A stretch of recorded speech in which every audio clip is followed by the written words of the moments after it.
Una ciudad de tradición viva, Zaragoza, que te envuelve con los flecos de sus mantones y te estremece con el latido de sus jotas.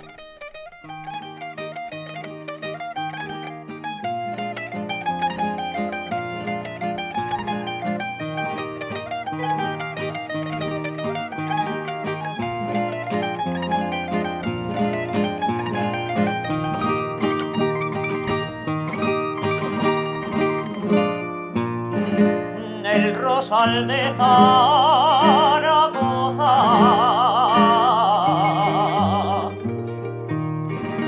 tiene el jardín de Aragón.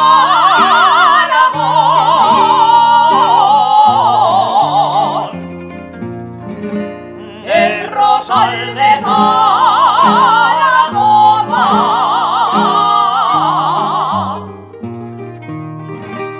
y sus dos flores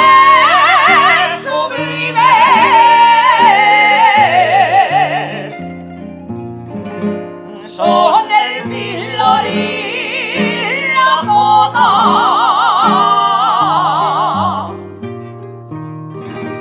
Son el pilar y la jota.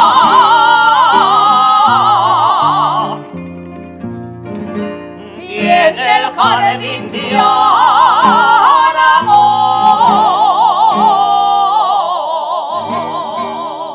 En Zaragoza, donde la tradición cabalga con honor bajo la protección de la Real Maestranza de Caballería, nació una forma de entender la elegancia, sobria, firme, eterna. Mientras la nobleza aragonesa preservaba el linaje y el ceremonial, en los puertos lejanos del imperio se tejía otra historia. Desde Oriente llegaban sedas bordadas a mano, traídas a España por la ruta del galeón. Aquellos tejidos que hoy conocemos como mantón de Manila cruzaron océanos para convertirse en símbolo de distinción. Hola, mi nombre es Armando Serrano Martínez, soy el asesor histórico de la Real Maestranza de Caballería de Zaragoza y estamos en la sede de esta institución aragonesa que su sede radica en uno de los mejores palacios renacentistas del siglo XVI. Este palacio, conocido como la antigua casa de Don Lope, se levantó en el segundo tercio del siglo XVI y a finales del siglo XIX la maestranza ubicó aquí su sede. Estamos en el salón de retratos de tenientes y es uno de los salones principales que se siguen usando hoy en día. Otra de las zonas más importantes que conserva el edificio es el maravilloso repostero de San Jorge o la magnífica escalera o patio central. La Real Maestranza de Caballería de Zaragoza es una de las 5 maestranzas que se conservan en España. Están la de Ronda, Sevilla, Granada, Valencia y Zaragoza. Y la zaragozana, si bien arranca como maestranza del siglo XIX, su historia se inicia en una corporación que crea Fernando el Católico en 1505.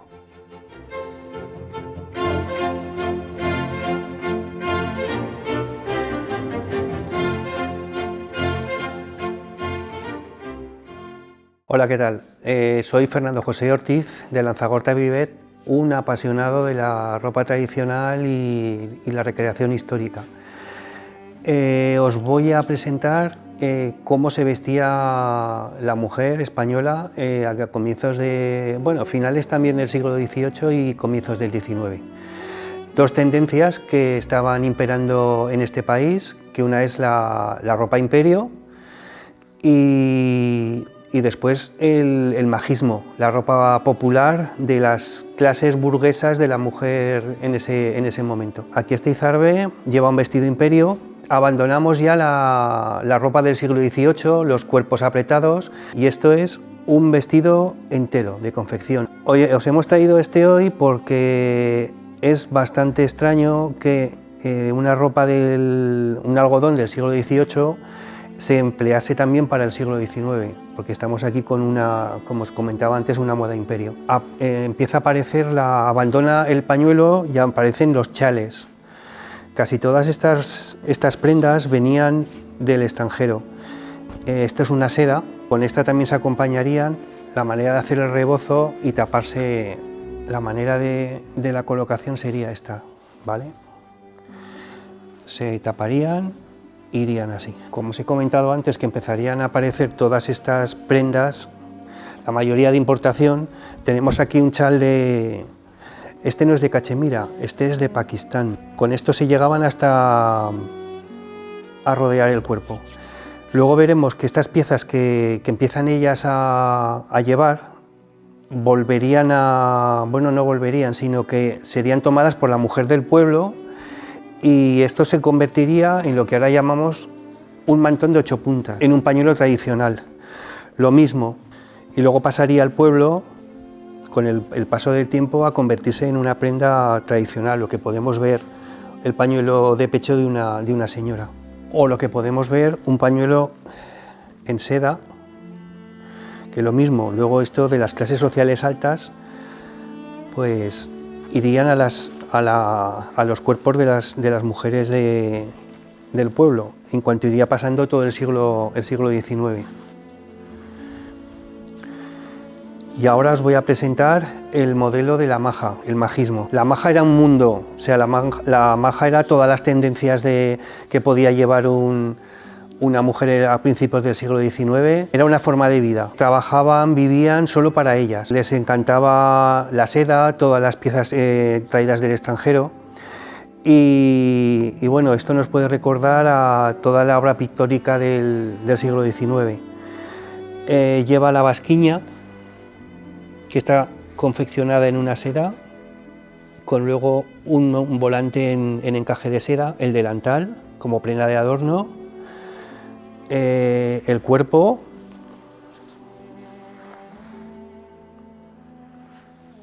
y luego empezamos a ver los primeros ternos. Lo mismo que comentábamos con los cachemires, es una prenda señorial que luego la mujer en todo el siglo XIX pues la hace suya y la lleva al mundo del pueblo. Las joyas, pues también se gastaban mucho dinero, pues eran mujeres que iban a los toros, todas las verbenas, y se metían muchas veces en líos. Y esta lleva un curioso abanico, pero que es un curioso que nos va a enseñar ahora en lo que se convierte, para cualquier problema que pudieran tener. Bienvenidos desde esta majestuosa aljafería, joya del legado islámico y cristiano de Zaragoza, ejemplo único del arte mudéjar aragonés, declarado Patrimonio de la Humanidad por la UNESCO y sede del Gobierno de Aragón, a quien agradezco profundamente el estar hoy aquí. Hoy me acompañan 3 buenos amigos, nos conocemos desde hace muchísimos años, que saben mucho de mantones y de indumentaria. Les presento. Él es Ángel Sánchez y se define como coleccionista de textiles antiguos, me dijo. Yo diría experto en indumentaria. Bueno. Gracias, Ángel. Fernando Ortiz de Lanzagorta, experto en indumentaria histórica, tradicional y orfebre. Gracias, Fernando. Y Julio Bellido, que yo decía, voy a decir que eres la caja de Pandora. Decía, me encanta. Pero bueno, él me dijo que, bueno, además de actor, cantante, amante de la indumentaria y apasionado de la vida. Gracias, Julio. Gracias a ti. Pero también me acompañan 2 maravillosas modelos que son mi familia aquí en Zaragoza, las hermanas Alemani, coleccionistas de indumentaria y tienen una colección impresionante de mantones a cual mejor. Laura y Cristina Alemani. Muchísimas gracias, cariños. Hablar del mantón en Zaragoza es hablar de indumentaria tradicional y es lo que quiero centrar en Ángel Sánchez. Cuéntanos, Ángel. Indumentaria tradicional que hay que diferenciar con traje típico, traje regional. Ahí tenemos un rifirrafe. Pregunto a Ángel, pero podemos entrar cualquiera de nosotros en cualquier momento. Para hablar de indumentaria tradicional, primeramente teníamos que definirla. A modo genérico, pues tiene muchas definiciones, ha tenido muchas definiciones, pero después de estudiar mucho, a lo mejor es una un concepto un poco genérico, pero podríamos llamarlo indumentaria tradicional, en este caso aragonesa, a los usos y costumbres del vestir de las clases populares que vivieron en Aragón en un periodo muy referencial, pues desde finales del siglo XVIII hasta principios del siglo XX. Como concepto así general, como definición, podría caber, ¿vale? Ahí encuadra mucho, pero estamos hablando de la indumentaria tradicional de cómo vivía la gente corriente, las clases populares, no la alta sociedad, ni la nobleza, ni la realeza, ni el clero, ni el estamento militar, cómo vestía la gente corriente. Pequeños propietarios, artesanos, clases populares, labradores, jornaleros, etc.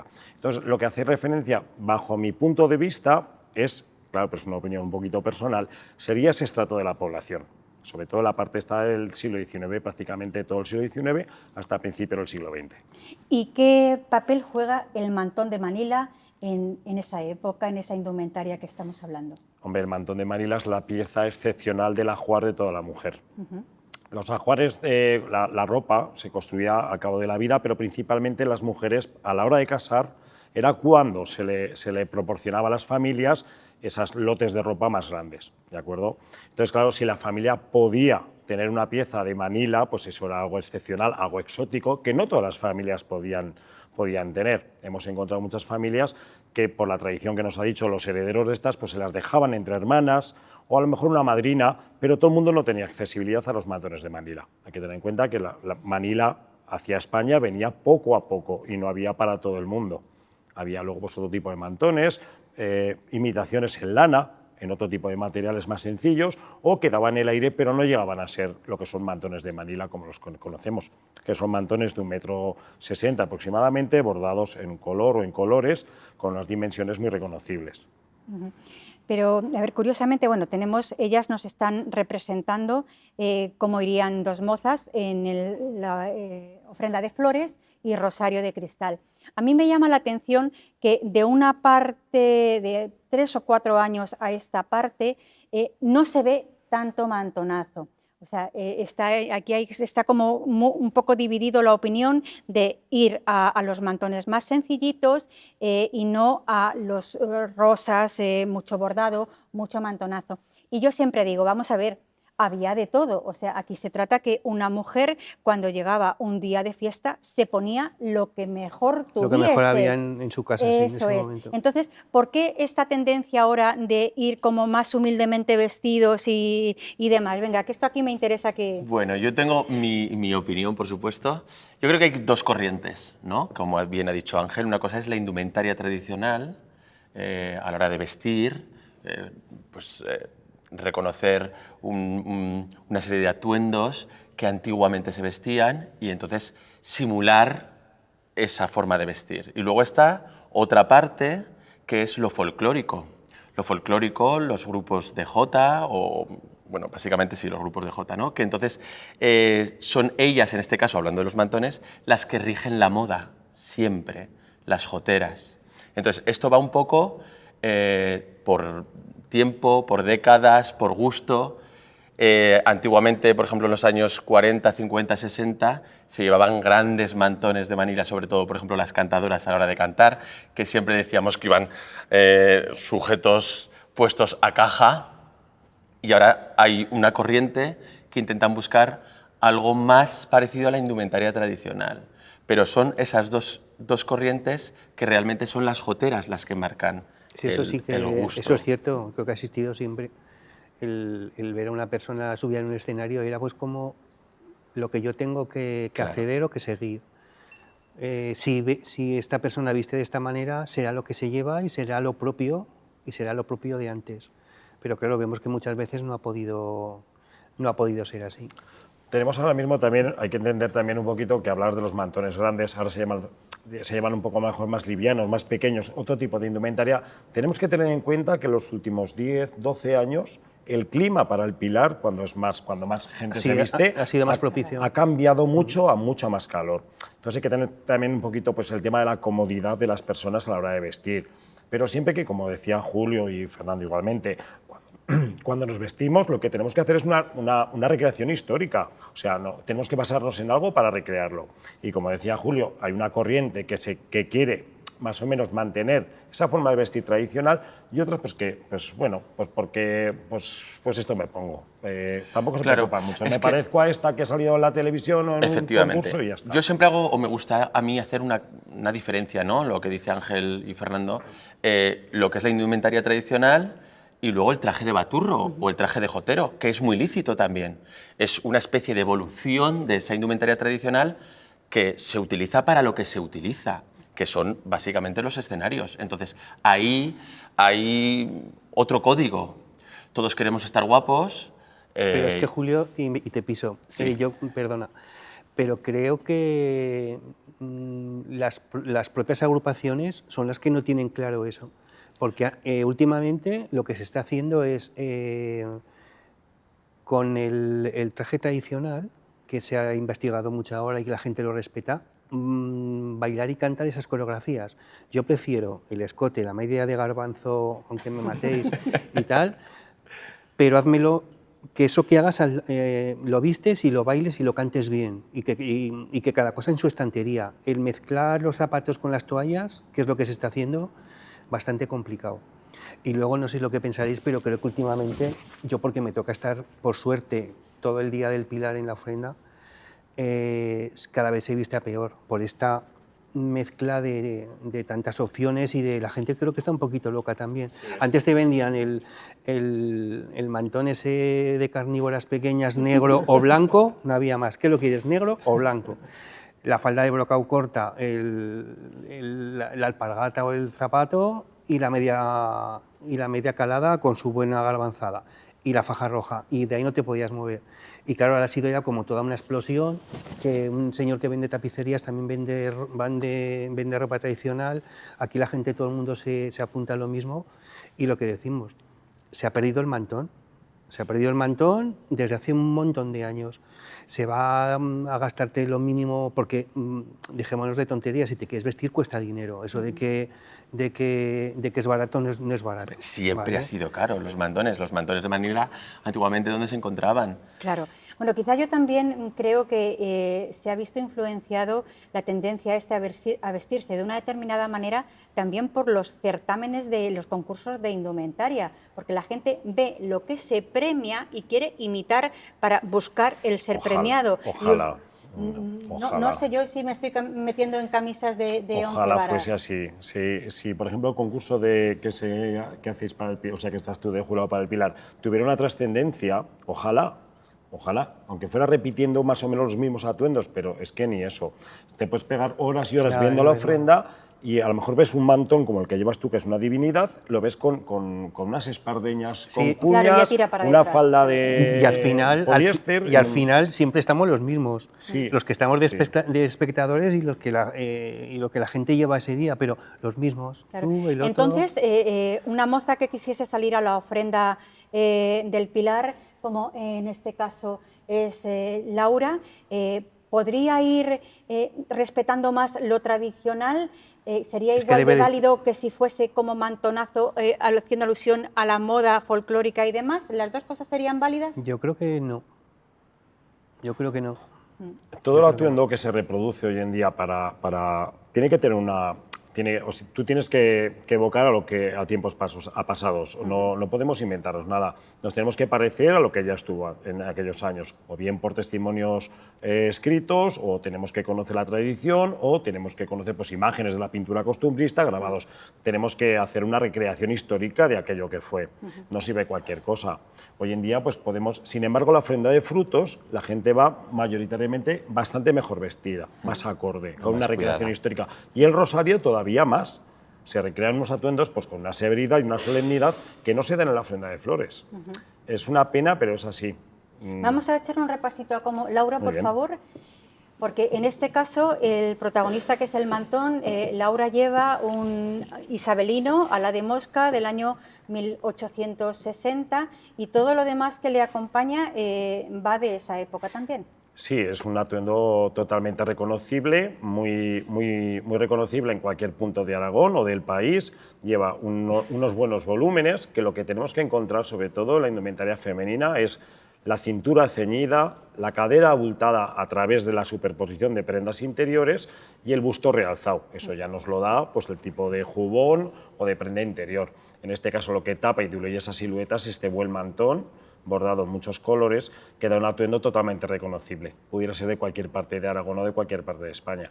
Y como complementos, pues un abanico con una madera ebonizada en el cuelgue, unos bonitos pendientes de hoja, creo que se llaman así, ¿no? Y una pequeña peineta también, pues que adorna el atuendo. Los viajeros románticos del siglo XIX que viajaron por Aragón principalmente les llamaba la atención la elegancia de las mujeres aragonesas por su sobriedad, la sobriedad que les daba la elegancia tan particular. Y fíjate, Fernando, que indudablemente, ya no solo aquí en Zaragoza, sino en cualquier geografía, en cualquier parte de la geografía española, en la indumentaria, la tradición va indiscutiblemente de la mano de la religiosidad popular. Y Zaragoza no es menos, claro. No es menos. Tenemos que pensar que la sociedad evolucionó mucho, tanto en la manera de divertirse como de creer. Entonces, el único exponente que había eran hasta principios del siglo XX, eran los motivos religiosos, la romería, las fiestas, las ceremonias, las bodas, las comuniones. Entonces, era ese momento de la vida de la persona en la que te ponías lo mejor. Lo mejor que tú tenías, lo mejor que tú tenías, que se puede ir fantásticamente con un pañuelo liso a con el mejor pañuelo bordado que tengas. Si tuvieseis que elegir alguna época del mantón, ¿con cuál os quedaríais? Yo con la Imperio. Imperio, Sí. coincido. Yo, por el cariño que tengo, a la época isabelina. Isabelina. Sí. Es que cada momento tiene lo suyo. Tiene lo suyo, Yo lo ¿verdad? que me gusta son los mantones que se puedan poner y que están referenciados históricamente. En que todas las sean épocas. posibles, Sí. En todas las épocas. Eso es. Entonces, me gusta más el mantón pequeño, llevable, fácil, flexible. No... Como este que traes tú, cuéntanos. Sí, pues mira, casualmente me vino a la mano un atuendo entero, es un mantón pues muy sencillito, pero tiene una bonita historia. Este viene de la ciudad de Daroca, en 1841, aparece una señora, si lo quieres coger ahí para estirar un pelín. Sí, claro que sí. Vale, pues es un mantón de Manila muy sencillo, bordado en tonos claritos. En 1841 aparece un documento notarial que Isabel Lozano, una hermana o hija de unos importantes tejedores de lino de Daroca, deja en herencia a una sobrina para que la cuide el traje de menestrala. Lo nombra así y detalla basquiña, que la tengo guardadita también. Bueno, pues al final cayó en mis manos toda aquella herencia. Bueno, pues tanto este mantón de Manila, que viene de esa zona, aunque esto se encontró en Villa Felice, pero bueno, está cerquita de Daroca, pues 3 vírgenes del Pilar de filigrana con cordón de plata y su buena mantilla de eterno. Entonces tengo, por suerte, guardar pues, una pieza histórica que tiene una referencia de 1841. Me ha recordado ahora mismo a los boletines, donde tanto recurrís los indumentaristas a la hora de... encontramos no sé qué, hay Julio, no sé sí que han cuánto. hecho un trabajo últimamente muy bueno. Sí, en los boletines, precisamente, hablando de los mantones de Manila, ¿no? Nos dimos cuenta, como ya sabíamos, que los mantones de Manila en el día a día no se llevaban. ¿Dónde aparecían? En las casas de subastas, en esas tiendas donde no podía ir cualquier persona a comprar. Y ya entonces ya valían lo que valían el mantón de Manila. Claro, a eso precisamente Bueno, habéis hecho... tener un buen mantón que te podía salvar la vida en un momento. En ir a empeñar el mantón se empeñaba mucho. Pero es que yo creo que sigue siendo así. Sí, Quiero decir, totalmente. Creo que no, creo que ya no existe. Pues fíjate, creo yo que ya veo no existe. muchísima gente mayor que aún quiere comprar a las nietas un gran mantón para que lo tengan como de recuerdo. Yo creo que Bueno, que esa tradición... además aquí en Aragón hay mucha costumbre de decir, oye, Marijose, búscame un mantón porque es que comulga mi nieta. Claro, Entonces sí que a la hora es la de prenda comulgar- solemne. Los Sí. que hemos ido por los pueblos buscando mucho y hablando con la gente, ahora ya la gente ya mayor, ya no está el mayor. Yo tuve la suerte de viajar bastante, hacer bastantes kilómetros, pero por ejemplo, voy a poner un ejemplo. En mi pueblo, que es Moyuela, que está al sur de la provincia de Zaragoza, pegando con Teruel, hace poquito me sacó una vecina del pueblo, Simona, que le tengo un grandísimo cariño. Ella es la menor de muchos hijos. Su madre casó en 1920. y bajó su padre a Tortosa a comprar un mantón de Manila, muy similar pues, a estos que tenemos de la época isabelina, con pagodas. Hasta en 1920 en mi pueblo la gente se casaba con mantones isabelinos. Fueron a Tortosa a comprarlo porque ya no se encontraban en cualquier lado y querían que la niña se casara, la hija se casara bien casada con un mantón de Manila. Y fueron a comprarlo donde estaba. En este caso fue Tortosa. Ellos tenían un comercio y bajaban a comprar a los puertos o a los almacenes para luego traer al interior. Y en este caso pues es el último mantón que se conoce en mi pueblo, en Moyuela, que se casó una persona. Ha habido otros mantones, pero de Manila, 1920, con un mantón isabelino, que parece que está un poco anacrónico, pero que tampoco sabemos cuándo se ha usado. Claro, pero fíjate, anterior a los isabelinos están los imperios favoritos de Fernando, como la pieza que traes tú ahora, que puedo presumir que me la compró a mí. Sí. Sí, es una auténtica maravilla, además que yo no he visto ningún otro mantón de estas características. Además es muy grande. Es muy grande, efectivamente. Yo creo que lo que caracteriza también a la época imperio es la grandeza de todo el campo a la hora de bordar. Sí. Y luego pues la simbología que tiene, porque todos los mantones guardan una simbología o te dicen algo, sobre todo los de chinos también, la escena donde transcurre todo. Sin duda este mantón está desbordando prosperidad, está cuajadito de uvas. Y con la uva que nos está diciendo que naces verde, que te maduras y que luego das tu sangre para que la compartan con los demás. O sea, lo que estamos haciendo aquí en Pasión y Tradición, dar nuestra sangre para repartirla por ahí donde nos cojan. Es curioso, mira, siempre cuando hablamos así entre amantes de los mantones, con el tema de los mantones imperio, porque bueno, hay que diferenciar mantón imperio a estilo imperio. Mantón imperio es ese, el que se da antes de los mantones isabelinos, y luego ahí está como una especie de recreación que quieren hacer tanto en los bordados como en los colores y puntadas del mantón imperio, que es el segundo imperio, que es el que se da luego después. Te lleva a la época romántica. Ahí está. Y el imperio de Cuarterones, que es el que hemos visto anteriormente en Don Lope, en la Real Maestranza de Caballerías, es el imperio puro. Efectivamente, el de Cuarterones. Muy bien. Y bueno, tú, el mantón, tú nos traes dos. Yo traigo Cuéntanos. dos, que además, mira, justo, una casa rica y una casa menos rica. Pues En vamos este a empezar caso, de abajo, que para subir tiempo tenemos. Pues venga, mira, le tengo muchísimo cariño, porque este es de mi familia.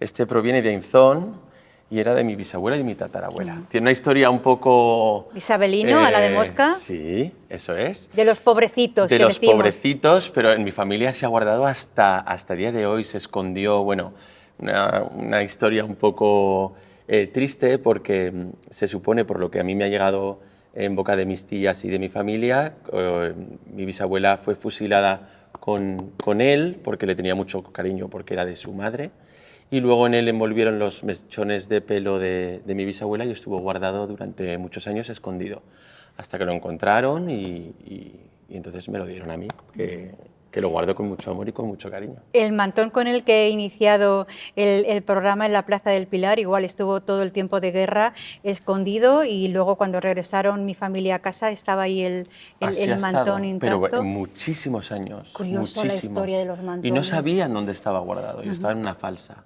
Y ahí lo encontró mi tía al paso de los años. ¿Y el en cambio, este es de Felicísima, se llama González Bodeguero, de aquí de Zaragoza.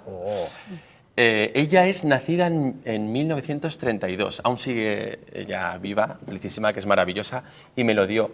Me cuenta la historia de que su tatarabuelo lo mandó a hacer para la boda de su hija, es decir, la bisabuela de Felicísima. Lo utilizaron el día de la boda y nunca más lo volvieron a utilizar. Lo tuvieron guardado hasta que apareció otra vez y me lo dio a mí, Felicísima. Estuvo, pues, las fechas no las tengo muy claras, pero si Felicísima nacía en el 32 y se casó su bisabuela, pues sería finales del 19 aproximadamente. Fijaos que justo detrás de este mantón, justo en la época detrás, es cuando empiezan a introducir en los mantones las aplicaciones de marfil. Aquí lo que querían destacar era cambiar el hilo de un hilo torsionado a un hilo laso, un hilo liso, para potenciar la atención en las caritas y en las manos. Y no conforme con eso, es cuando ya luego introdujeron las caritas de marfil. Muy bonito, precioso. Una pieza preciosa. Pues si avanzamos en el tiempo, ya si nos vamos hacia los años 20, además de ver mantones en actos sociales y religiosos, lo vemos sobre el escenario y aquí en Zaragoza en el emblemático Plata. Tiene unos flecos muy largos que saben bien serpentear, y cuando el viento los roza, qué cosas saben tocar. Ay, mi mantón, qué tentación, ay, mi mantón, qué vacilón, que al que lo mira lo guía y al que lo toca mejor. Estamos en el Plata, una de las salas más emblemáticas de Zaragoza. Es el café cantante más antiguo de Europa y abrió sus puertas en 1920. Sobre estas tablas actuaron grandísimas artistas. En 1920 el género por excelencia era el cuplé, la tonadilla y la picaresca. En Zaragoza, grandes de ese momento salieron de esta ciudad, como Raquel Meyer o Ofelia de Aragón. Actualmente, Marian Nadal, que es una de las cupletistas de Zaragoza, nos ha interpretado una canción que se llama Mi mantón travieso, que en esta misma casa, en el Plata, interpretaba allá por los años 70, 80, 90, la gran Mari Delis. Bueno, pues después de ver la gran Marian Nadal desde el Plata, volvemos a la indumentaria, volvemos al mantón. ¿Qué se nos queda por ahí? Además de muchas cosas. Antes que se me ha ido el santo al cielo, apuntar de que cuando Isabel II viene en una visita a Zaragoza, le regaló al Cristo de la Cama dentro del ajuar que ella llevaba para estar por Zaragoza, porque ella ya sabía que aquí el tema del mantón estaba muy valorado, le regaló las 2 piezas de Manila que llevaba y aún las conserva. Yo, vamos, te quiero decir, las he tenido yo en la mano, forman parte del ajuar del Cristo de la Cama, que es el Cristo por antonomasia de aquí de Zaragoza. Es curioso que se regale mantón a un Cristo, lo normal es la Virgen, sí, ¿no? Sí, sí. Y, vamos, se conservan dentro del ajuar del Cristo de la Cama.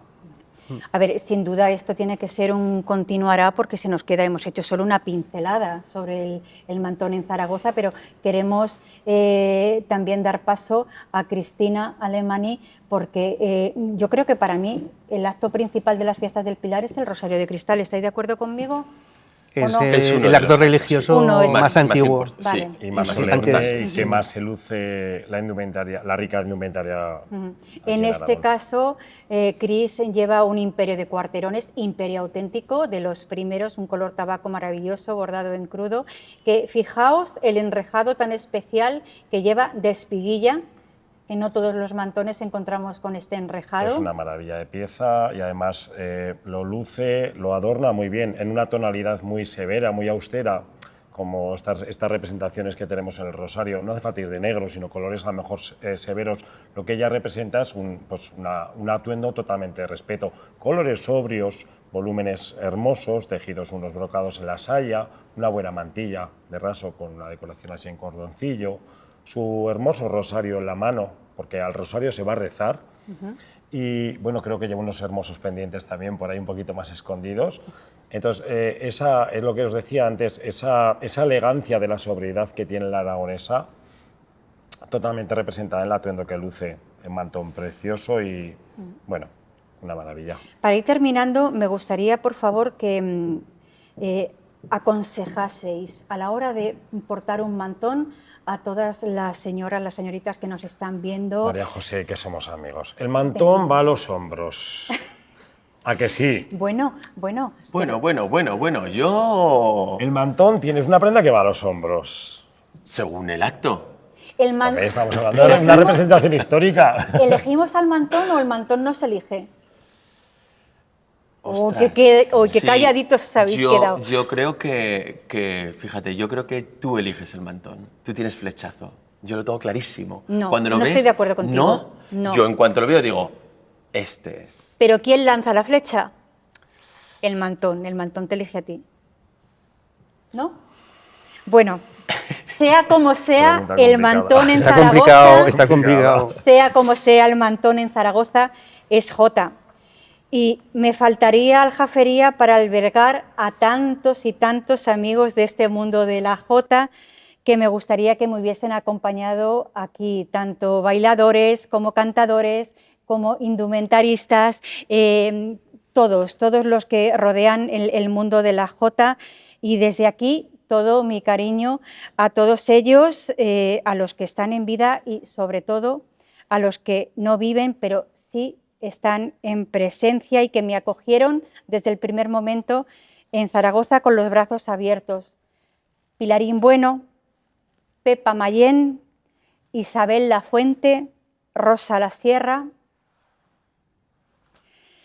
Para ellos mi infinito agradecimiento y admiración y, por supuesto, para todos los que nos habéis acompañado hoy y para los que les voy a presentar a continuación, que son el máximo exponente de la Jota en Zaragoza y que justo este año están de aniversario y cumplen 30 años encima de los escenarios. Para mí es un auténtico lujo y un auténtico privilegio contar con ellos. Beatriz Bernat, Nacho del Río, acompañados por el maestro Almarza y David Sádava, y al baile Alex Aldea y Patricia Sariñena.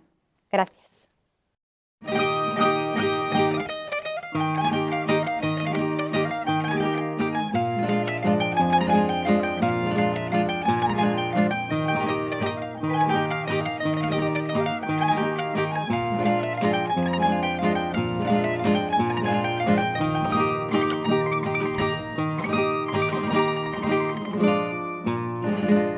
El rosal de Zaragoza tiene el jardín de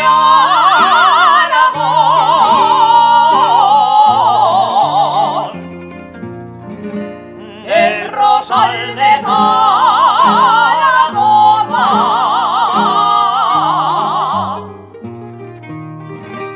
y sus dos flores sublimes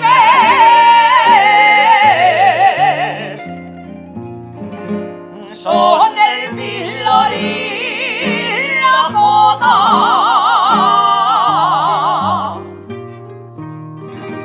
Son el pilar y la jota.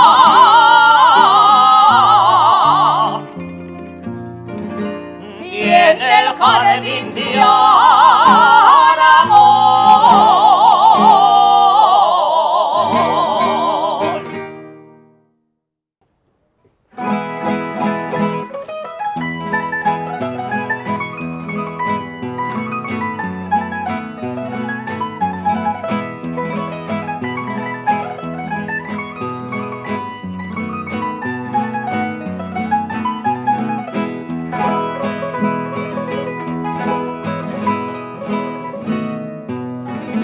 Y qué grande es Zaragoza,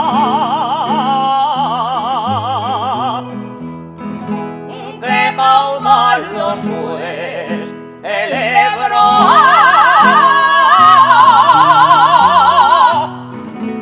y qué grande es Zaragoza,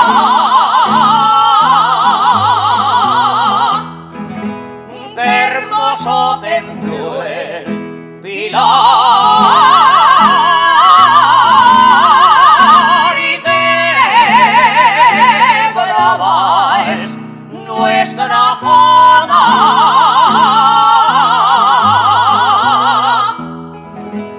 y qué brava es nuestra Jota. Qué caudaloso es el Ebro.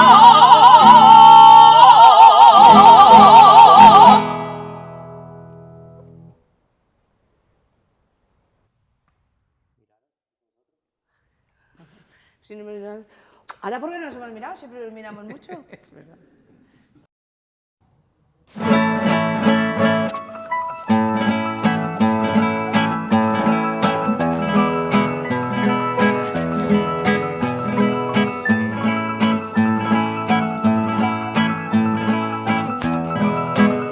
Tan dulce como el saber, soy pueblo de Zaragoza. Tan dulce como el saber, sus melones son de azúcar y sus mocicas de miel, y sus mocicas de miel, no hay pueblo de Zaragoza.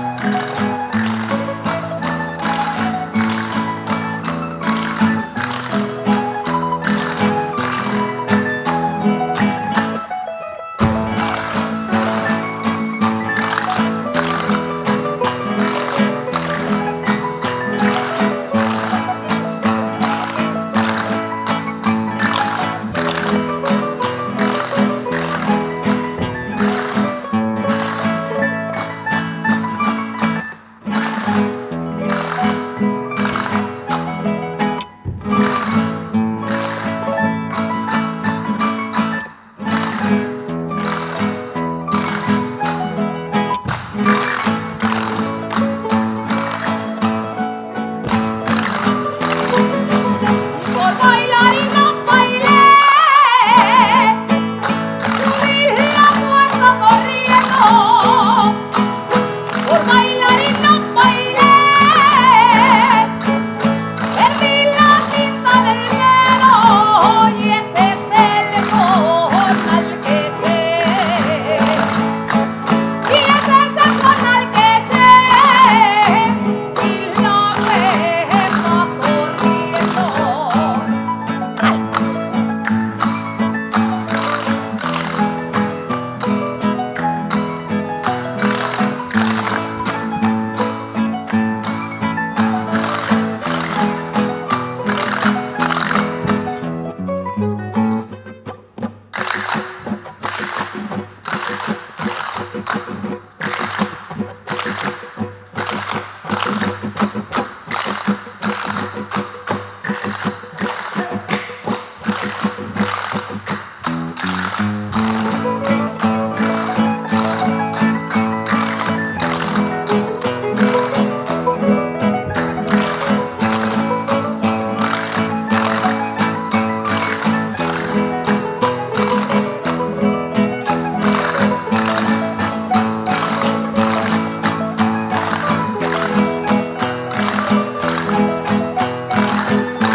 La que Carlos y al comer, de cadena, de Medina.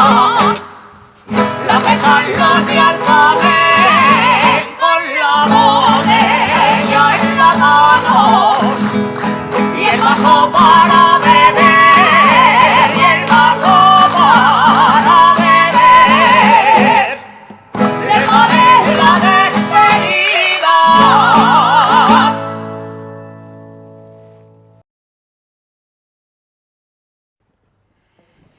Bueno, no podíamos terminar este maravilloso día de hoy, fiesta de San Jorge, como no podía ser de otra manera. Gracias, muchísimas gracias. No, al contrario, que sé que a él el amarillo no le gusta.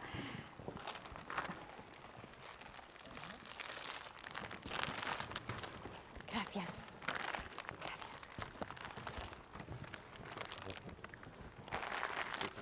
Por favor, Fernando, Julio, Ángel. Gracias. Gracias. Gracias. Javi, José, cariño, Zaragoza es para vosotros. Gracias, Gobierno de Aragón, gracias, Ayuntamiento de Zaragoza, y a todos ustedes les espero el día de San Juan desde Teruel, allí donde nos lleven los mantones, allí donde nos lleve la pasión y la tradición.